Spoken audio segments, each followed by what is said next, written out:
اعوذ باللہ من الشیطان الرجیم بسم اللہ الرحمن الرحیم السلام علیکم ورحمۃ اللہ وبرکاتہ۔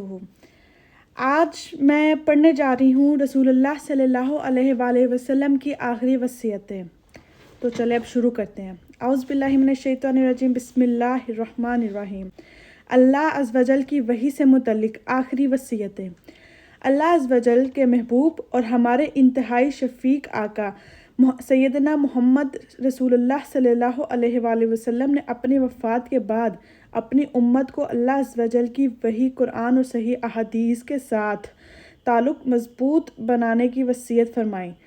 چنانچہ سیدنا عبداللہ بن عباس رضی اللہ تعالیٰ عنہ سے روایت کرتے ہیں کہ رسول اللہ صلی اللہ علیہ وآلہ وسلم نے اپنی وفات سے 3 ماہ پہلے حجۃ الوداع کے موقع پر ارشاد فرمایا، ترجمہ صحیح حدیث: بے شک میں اپنے بعد تم میں 2 ایسی عظیم چیزیں چھوڑ کر جا رہا ہوں کہ اگر انہیں مضبوطی سے پکڑ لو گے تو کبھی گمراہ نہ ہوگے۔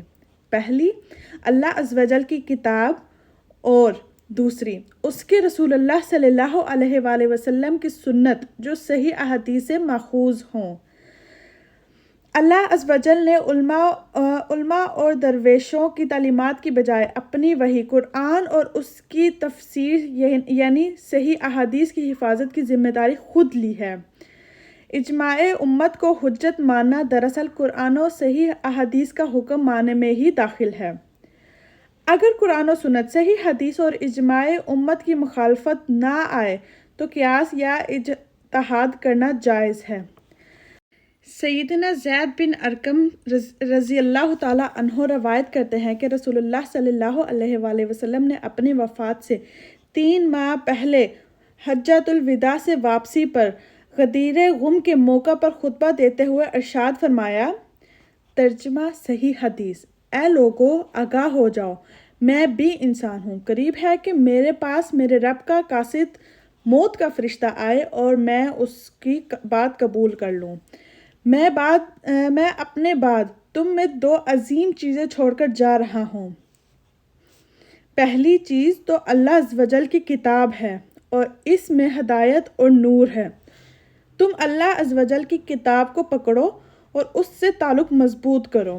اللہ عز و جل کی کتاب اللہ عز و جل کی رسی ہے۔ جس نے اس کی اتباع کی وہ ہدایت پر ہے اور جس نے اسے چھوڑ دیا وہ گمراہ ہو گیا۔ اور دوسری چیز میرے اہل بیت ہیں۔ میں اپنے اہل بیت کے متعلق تمہیں اللہ عز و جل سے ڈراتا ہوں، ان سے اچھا برتاؤ کرو۔ ترجمہ صحیح حدیث: سیدنا طلحہ رحمۃ اللہ کا بیان ہے کہ میں نے سیدنا عبداللہ بن ابی اوفا سے رضی اللہ تعالیٰ عنہ سے پوچھا، کیا رسول اللہ صلی اللہ علیہ وآلہ وسلم نے کسی کو اپنا وصیت کیا گیا خلیفہ بنایا تھا؟ انہوں نے کہا، نہیں، مگر رسول اللہ صلی اللہ علیہ وآلہ وسلم نے ہمیں اللہ عز و جل کی کتاب پر عمل کرتے رہنے کی وصیت فرمائی تھی۔ اب میں دوسرے پارٹ کی طرف جاتی ہوں۔ قبروں سے متعلق آخری اہم وصیتیں۔ اللہ عز و جل کے محبوب سیدنا محمد رسول اللہ صلی اللہ علیہ وآلہ وسلم کی اسی زمن میں 10 صحیح احادیث ملاحظہ فرمائیں۔ ترجمہ صحیح حدیث: سیدنا عائشہ رضی اللہ تعالیٰ عنہ روایت کرتی ہیں کہ جب رسول اللہ صلی اللہ علیہ وآلہ وسلم مرض وفات میں مبتلا تھے تو بار بار اپنی چادر کو اپنے چہرے مبارک پہ ڈالتے اور جب چادر کی وجہ سے گھبراہٹ شروع ہو جاتی تو اسے اپنے چہرہ مبارک سے ہٹا دیتے اور اسی حال میں فرماتے جاتے تھے، ترجمہ: اللہ عز و جل کی لعنت ہو یہودیوں اور نصرانیوں عیسائیوں پہ کہ انہوں نے اپنے انبیاء علیہ السلام کی قبروں کو سجدہ گاہ بنا لیا تھا۔ پھر سیدنا عائشہ رضی اللہ تعالیٰ عنہ فرماتی ہیں، اگر یہ خوف نہ ہوتا کہ رسول اللہ صلی اللہ علیہ وآلہ وسلم کی قبر پر لوگ سجدے شروع کر دیں گے تو آپ صلی اللہ علیہ وآلہ وسلم کی قبر مبارک کو زائرین کی زیارت کے لیے کھلا چھوڑ دیا جاتا، مگر آپ صلی اللہ علیہ وآلہ وسلم کو یہی خوف تھا جس کی وجہ سے رسول اللہ صلی اللہ علیہ وآلہ وسلم اس عمل سے بچنے کی تلقین کر رہے تھے۔ ترجمہ صحیح حدیث۔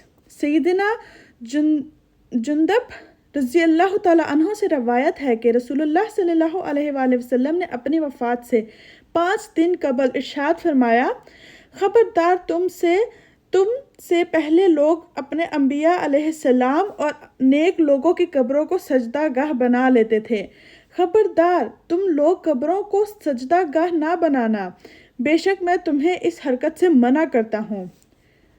ترجمہ صحیح حدیث۔ سیدنا ابو ہریرہ رضی اللہ تعالیٰ عنہ سے روایت کرتے ہیں کہ رسول اللہ صلی اللہ علیہ وآلہ وسلم نے اللہ عز و جل کے حضور دعا کرتے ہوئے عرض کیا، اے اللہ عز و جل، میری قبر کو ایسا بت نہ بنا دینا کہ اسے پوجا جانے لگے۔ اللہ عز و جل کی لعنت ہو ان پر جنہوں نے اپنے انبیاء علیہ السلام کی قبروں کو سجدہ گاہ بنا لیا۔ ترجمہ صحیح حدیث۔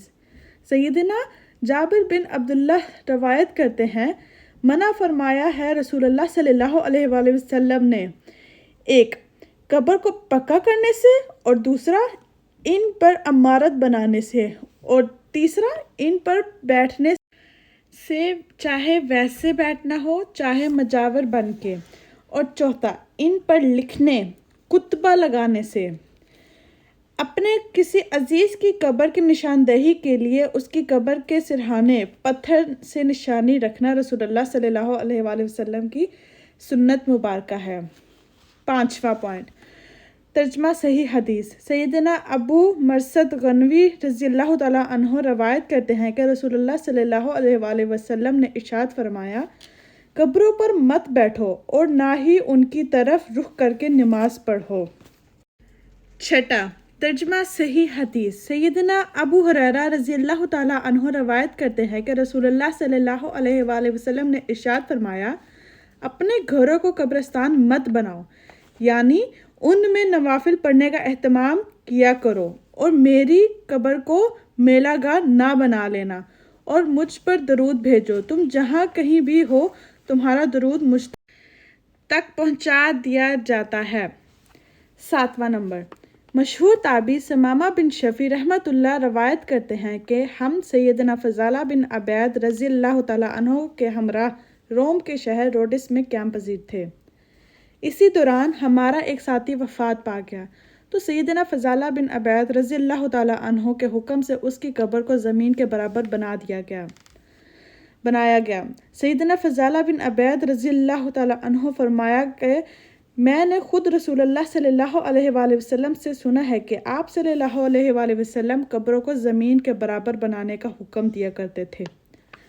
نمبر 8، ابو حیاج اسدی رحمۃ اللہ کہتے ہیں کہ سیدنا علی رضی اللہ تعالیٰ عنہ نے مجھ سے فرمایا، کیا میں تمہیں اس کام کے لیے نہ بھیجوں جس کام کے لیے مجھے رسول اللہ صلی اللہ علیہ وآلہ وسلم نے مامور فرمایا تھا، اور وہ یہ کہ تم ہر تصویر کو مٹا دو اور ہر اونچی قبر کو زمین کے برابر کر دو۔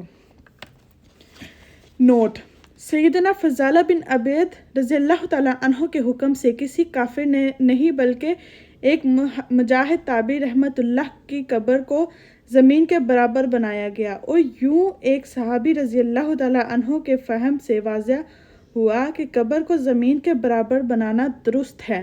البتہ شریعت میں قبر کو اونٹ کی کوہان کے برابر قریباً 1 بالشت اونچا رکھنے کی اجازت بھی موجود ہے۔ یہود و نصارہ کا طرز عمل اور امت محمدیہ صلی اللہ علیہ وآلہ وسلم۔ اللہ عز و جل کے محبوب محمد صلی اللہ علیہ وآلہ وسلم نے بہت پہلے ہی ہمیں خطرناک طرز عمل سے آگاہ فرما دیا تھا، چنانچہ نمبر 9، سیدنا عائشہ رضی اللہ تعالیٰ عنہ روایت کرتی ہیں کہ ایک دفعہ امہات المومنین سیدنا ام سلمہ رضی اللہ تعالیٰ عنہ اور سیدنا ام حبیبہ رضی اللہ تعالیٰ عنہ نے رسول اللہ صلی اللہ علیہ وآلہ وسلم کے سامنے ایک گرجے کا ذکر کیا، اور جو انہوں نے سرزمین حبشہ میں دیکھا تھا اور اسے ماریا کہا جاتا تھا، اور انہوں نے اس گرجے میں لٹکی ہوئی کچھ تصاویر کا ذکر بھی رسول اللہ صلی اللہ علیہ وآلہ وسلم کے سامنے کیا، تو رسول اللہ صلی اللہ علیہ وآلہ وسلم نے ارشاد فرمایا، یہ لوگ ایسے تھے کہ جب ان میں سے کوئی نیک آدمی مر جاتا تو وہ اس کی قبر پر مسجد بنا لیتے اور پھر اس میں اس کی تصویریں لٹکا دیتے۔ قیامت کے دن یہ لوگ اللہ عز و جل کے نزدیک بدترین مخلوق شمار ہوں گے۔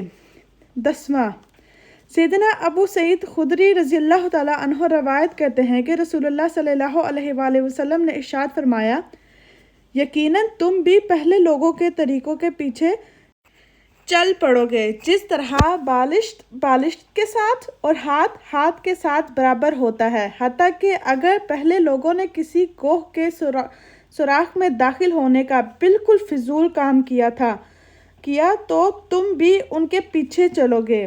پوچھا گیا، رسول اللہ صلی اللہ علیہ وآلہ وسلم، ان پہلے لوگوں سے مراد کیا یہودی اور نصرانی عیسائی ہیں؟ تو آپ صلی اللہ علیہ وآلہ وسلم نے فرمایا، اگر وہ مراد نہیں تو اور کون مراد ہے؟